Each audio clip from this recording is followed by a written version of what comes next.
So what grows well in our climate? So basically the origin quickly of Plant Select was back in the 80s. How many are here from Denver? Okay, so you remember the old landscapes, junipers, roses, lilacs, you know, that was, and grass, and that was it. And now we've evolved and we've come far. But Plant Select was on the intro of that.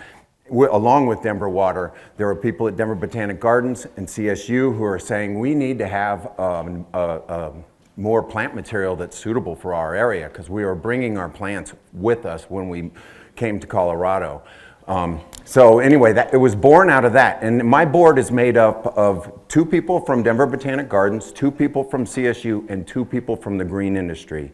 And you have to have all those 3 to make this happen, because you have to have the growers want to grow the plants. So they participate in all these evaluations and things like that. So we focus on brilliant, you know, beautiful, resilient, drought-tolerant plants that are mostly pest resistant and one of a kind and new to the industry. Plants that you may look at today, I don't know if you know Agastache or Red Hot Poker, those were plants that came in from Plant Select. Now you can buy those plants from other branding companies as different sorts of cultivars. But Plant Select is really proud about bringing new plant material, especially just even genus species like 7 Sons. So what we're going to do today is I'm going to show you some pictures of some gardens, and I'm going to talk about some plants. And you can find all this stuff on the web. I'll show you where. But I'm here to inspire you to try going out to the garden center, buying these plants, and see how they do. Because when I had my gardening business in 1995, I would go to the garden center and say, what's new? What's great? What would wow my customer? And you would have to get to know them, and they'd be like, well, this is really great. And I started to hear about Plant Select back then. And I would try these plants, and then I'd be like, wow, I know this customer hates watering. Look how beautiful that is. You know, they neglected it, and it does well. So I have this personal experience of like the wow factor in the ground. And that's what we're trying to do with the plants that we introduce every year. So we test out these plants. Perennials go in to Chatfield, and we used to have a space up at CSU for 3 years, and we evaluate whether or not they're weedy, how long they bloom, habitat friendly, those kinds of things. All this, less water, I already mentioned all that. So we promote right now about 180 different plants from around the world. They are sister step climates, just like ours, but 50% of our promoted plants are actually North American native plants. So we have, and 45 of those are native to Colorado. So if you're interested in the natives, we've got those as well. So who partners? We also have a lot of garden centers, Tagawas, Nick's, City Floral, Ector's. Most of them are actually a Plant Select area or Plant Select member. Then we have growers, licensed propagators, like Gullies, Little Valley Wholesale Nursery, Arbor Valley. You get more into the green industry with those guys. We also have demonstration gardens, which I recommend you go visit. You can find them online. There's one at Denver Botanic Gardens and down at Chatfield, and there's several in Jeffco and all over. Let me see, we also have landscape professional members, and then, yeah, the 62 demonstration gardens. So we have, okay, I just was putting on there 65 different retail members, and it's actually growing bigger than that. So I'd mentioned City Floral, Ector's, Nick's, also Highland Garden, which is also the big toolbox down in Centennial. But this is where you can look for plants. So you go to our homepage, go to the plants tab, drop down, and then you can search out all different of our plants. They will give you the information about how tall, how wide, what kind of water requirements, what kind of bloom colors, pollinators, and everything you'll need to know about that plant. We also have the natives link. So all of our plants have, you can go to another site, where are they from? And we have 2 different tabs for that. One will take you to the USDA, and those are the North American native plants. And it's really cool to look on the maps and see where those plants are from. And then the international plants go to actually Kew Gardens. And they'll show you where they are. Most of them are from the Mediterranean, South Africa. But then we also have this. You know, I think it's, as a consumer in the gardening industry, I think you're getting bombarded with a lot of different information and you have to like weed them out. So Denver Botanic Gardens a couple years ago came up with what is a moderate watering schedule. And I haven't asked Denver Water, but it might be different than ours, which is 2 inches a month. So just to put this in perspective, you water your lawn 3 times a week probably for about 20 minutes, and it puts down somewhere between 1/4 and 1/3 of an inch of water. So if you were to water, let's say, if you were to take off 2 of those schedules and just water once a week, 1/2 inch of water, that would be 2 inches a month. So that would be moderate watering. And you can adjust that. You can water like twice as much every other week. But these are different strategies to get you to use less water. And I really encourage you to try to use less water on your plants because you'll be surprised how well the Plant Select plants actually survive. And then the 1 inch, if you were to water 1 time a week, that would just be your 20-minute cycle. Probably just 1/4 of an inch. That's not much water. And it's kind of frightening when you turn it down like that. And then of course the xeric ones are from, you know, after they're established, they don't need any water. Then we also have this, Best Western Practices, put out by Denver Botanic Gardens. I highly encourage you to look into that. They talk about different mulches and different amendments and watering. Then I went as so far to actually list how many inches each plant of Plant Select plants need per season. So you can do the math. It's kind of weird because, you know, Denver Water sells their product as gallons and you are trying to apply it in inches on your plants. So it gets kind of confusing, but you can do the calculations, and I've tried to make it as simple as possible. And the water requirements that are listed here are not just to keep the plant alive. These are so that it actually looks really, really good. So that's the minimum requirement, is they have to look good with this amount of water, and you'll find a whole bunch that don't need any water at all. We also have free downloadable designs. A lot of them are for right-of-ways.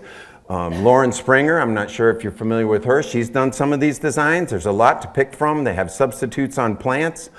But this is one of our demonstration gardens. This is the one at Chatfield, and this is what we should be striving for. So I think that when I was working at Denver Botanic Gardens, I would do tours for CSU, and I'd take kids around and we'd look at these different, you know, scenes of plant material and where they're from. And it's weird because it got me really thinking a long time ago in 2006 about like, well, when you think of a cottage garden, what do you think of? What kind of a plant? Maybe like a little daisy, right? Or you think of a Southwest garden and you see a barrel cactus or a saguaro in your head. And then you say, what's California? Oh, maybe a bougainvillea. Okay, when you think Colorado, what do you think? Now, I mean, it's terrible to say, but Columbine probably comes up. But besides that, you know, do we have a Colorado identity for plant material? We should.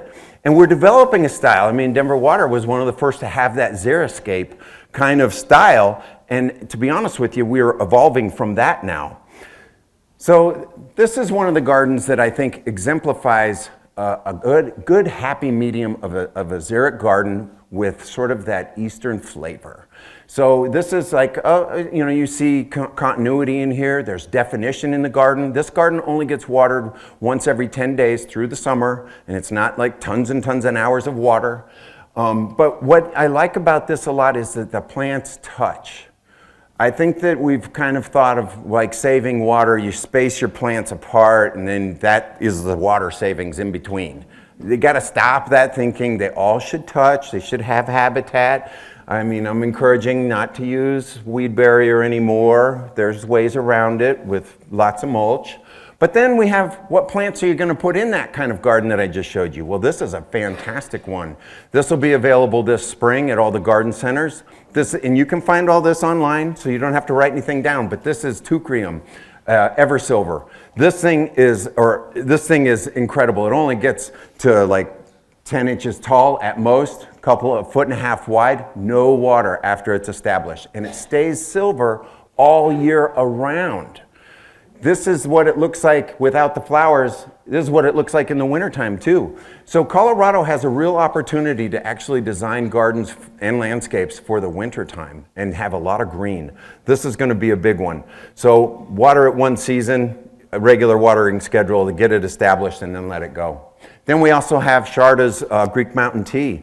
This is a fuzzy leaf stackies or lamb's ear looking plant that's not a lamb's ear. It blooms in June. It's a perfect lamb's ear replacement. If you have an older home, you may have lamb's ear that's really, really weedy. This one is not. The difference being it's going to have green buds in the springtime and then yellow, pale yellow after it flowers. But it's a beautiful, wonderful textural plant. Here it is next to pink cotton, which pink cotton is actually, stackies is actually a lamb's ear, but it doesn't have fuzzy leaves. But it has this cotton candy sort of looking flower on it, and it is so cool. You think, how can that be a flower head? Anyway, these two plants match perfectly together. They bloom right at the same time. Heavy pollinators. And the other thing this reminds me about is that on our website, you can also find out what the commercial maintenance is on each one of our plants. So our big problem with having gardens, I think, is that the commercial side of people, they think this looks too intense. It's too much for me to deal with.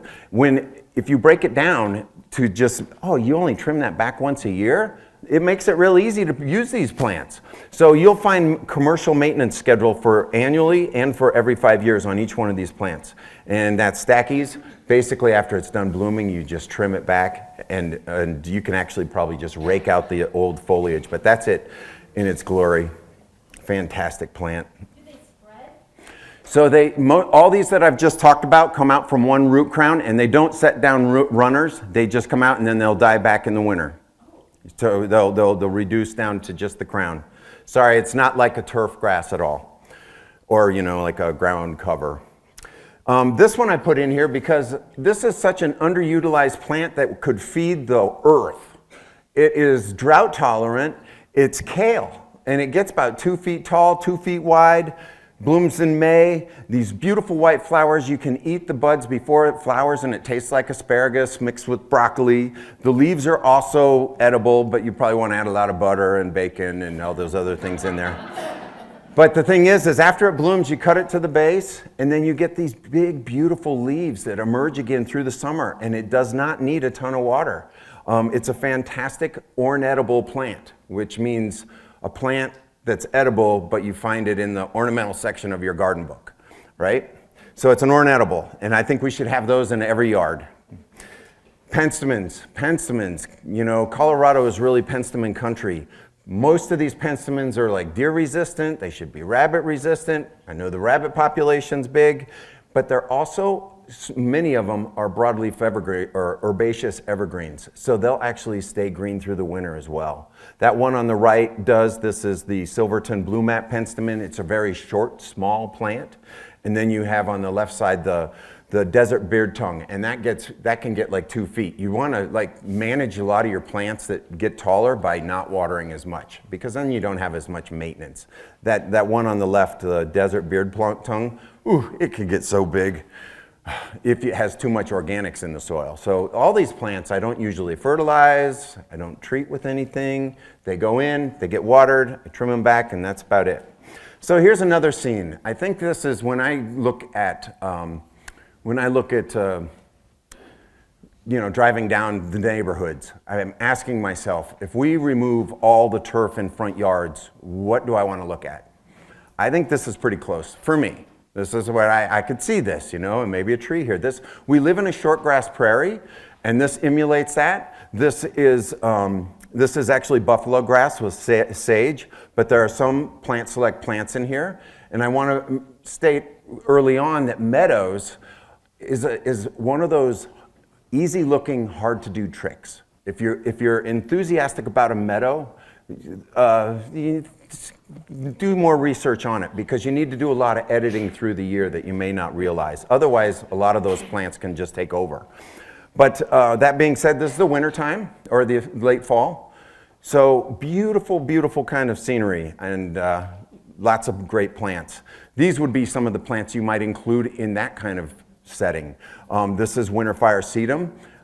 Some of you are familiar with maybe Angelina, it's chartreuse, it's beautiful through the summer, but this one really shines in the wintertime. It turns this dark purple maroon in the winter. It fluctuates with the temperature, and as a matter of fact, you can almost watch it change on cool and hot days. It's funky, but then through the summer, it's kind of that rustic thing.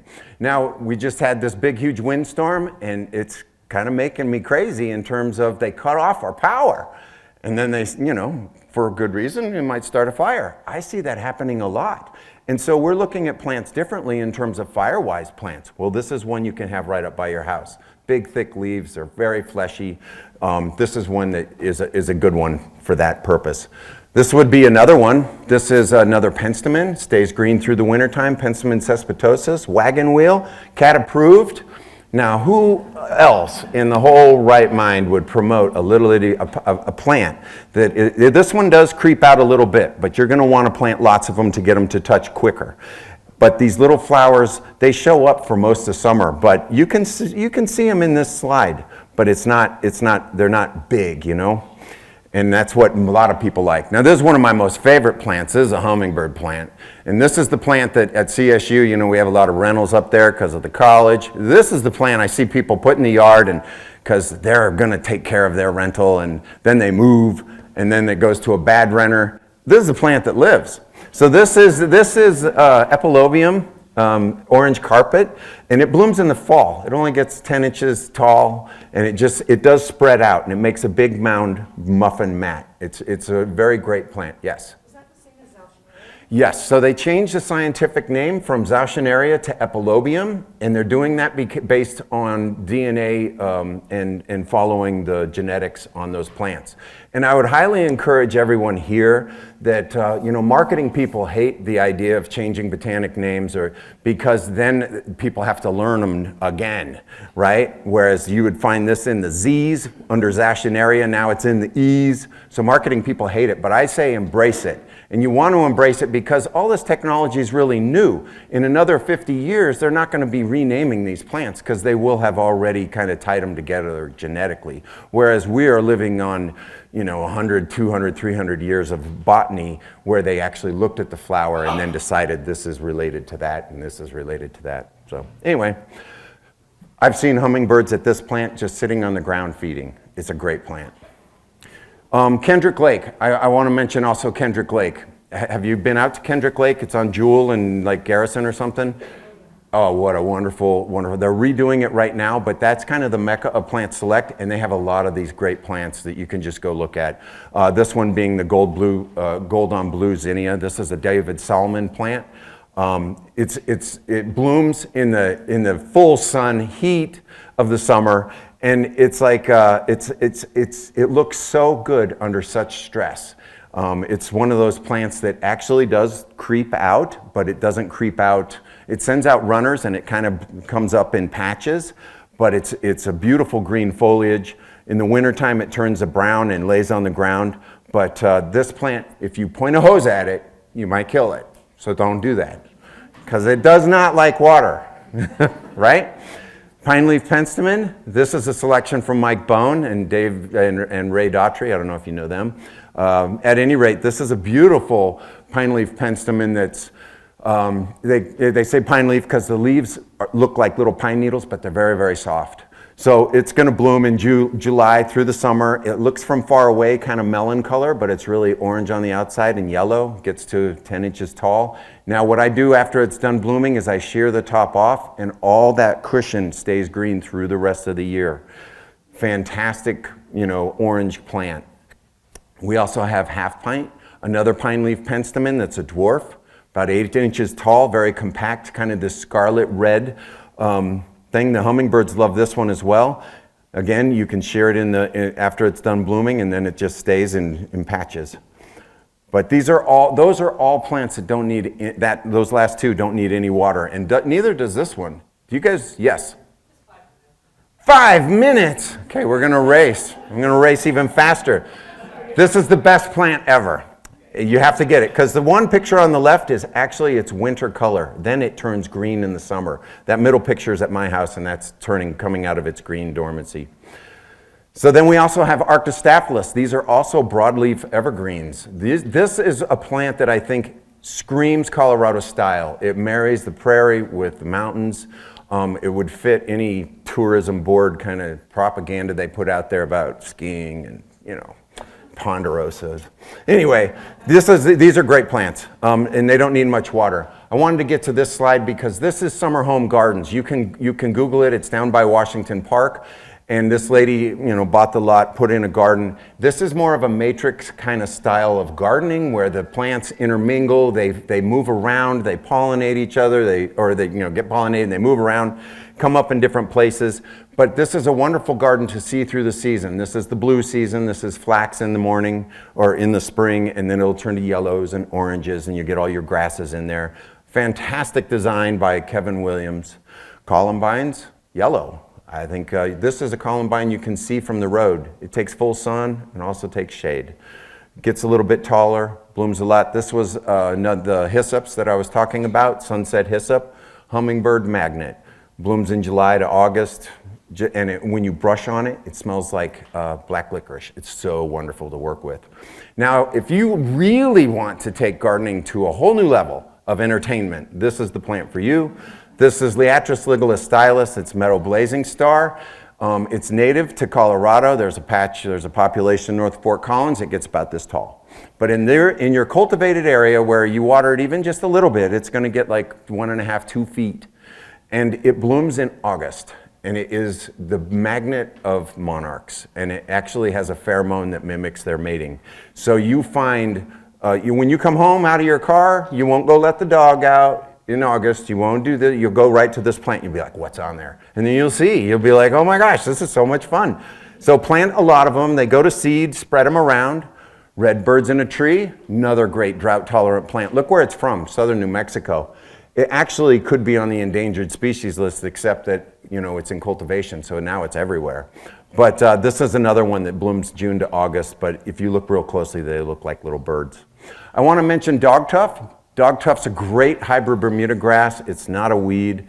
I have it at my yard. This is over at Kelly's house. He maintains it like a lawn, but I think that we're still discovering that this is actually going to be your living mulch for shrub gardens, and I've started putting it in my perennial beds because, you know, Kentucky bluegrass is a worse weed than this will ever be. It doesn't go to seed, and it doesn't run that much. We're going to have it in sod this fall. This is another exciting plant. I thought I'd throw in some shrubs. Okay, I got 2 minutes. We're going to go real fast. You have to own this plant and you have to maintain it. You have to shear it one time in the spring. It blooms on new wood, but in August I call this the hydrangea of the West because it blooms the same time as hydrangea, except it's the best pollinator you could ever have. I'm not kidding. Like, it's entertaining. Like, you'll find every kind of insect and bee. It's so much fun. Anyway, it's a good one. Here's another native plant that I thought I'd share that's back in our markets, waxflower. You may have to ask for it at your local garden center to bring it in because there's only one grower growing it up in Berthoud, but it's worth having. It's the only species that's in the hydrangea family that's native to Colorado. We also have Cercocarpus, the little leaf mountain mahogany. It's fantastic. Bee, I see you coming. Oh, okay, good. We also have silver totem. It's another native. This one has thorns, and it actually can sucker, but it's a columnar form, so it's perfect for, like, you know, those coffins they call tree wells out there in the sidewalks. This is a perfect plant for that. They don't need any water. The less water you give it, the less it suckers, but if it does sucker, you can actually move that plant, and you can make a whole hedgerow, and you can keep the kids out of your neighbor's yard, you know. Anyway, it's a great native plant. I also want to mention sucker punch. You know, Canada Red is a choke cherry that's been used because it's cheap for 100 years. You should get rid of those and don't spend a little bit more money. Get sucker punch because it doesn't sucker and you won't have any maintenance headaches from it. But the cool thing with this is, you know, it blooms in the spring, it comes out with the green leaves, and then about 10 or 12 days later, the leaves turn purple. So, very cool. So, our landscapes are looking different. And I love looking at landscapes. This was a friend of mine who worked at Little Valley. He said, yeah, I did this job, and I didn't even realize it, but most of the plants in here are actually plant select. And when you see all that color, all those are plant select. The blues, the reds, the other reds, the yellows, pinks or purples. Anyway, these are cool things. And I want you to think about the future. Okay, back to this fire idea. Big trees, when I was raised, put them by the house, shade the house. AC, well, when you got your electric company cutting off your power, in 60 years you might not want that big tree next to your house. You may want that space for solar. So think about these things. The Firewise is going to be a big deal. We have a lot of people putting their fingers into the designs of landscapes. You have the fire marshal that'll tell you to pull junipers out that are near your house. Native-wise, there's got to be areas for that. Solar-wise, and of course water-wise. Anyway, there's a lot of things to think about. Sign up for our newsletter. There's some in the back there. We give a lot of good information. We also have an annual conference coming up. You're welcome to join. It's $70, but we're having people from Utah, Idaho, Iowa, and they're all Plant Select kind of created. Whoop, and that's it.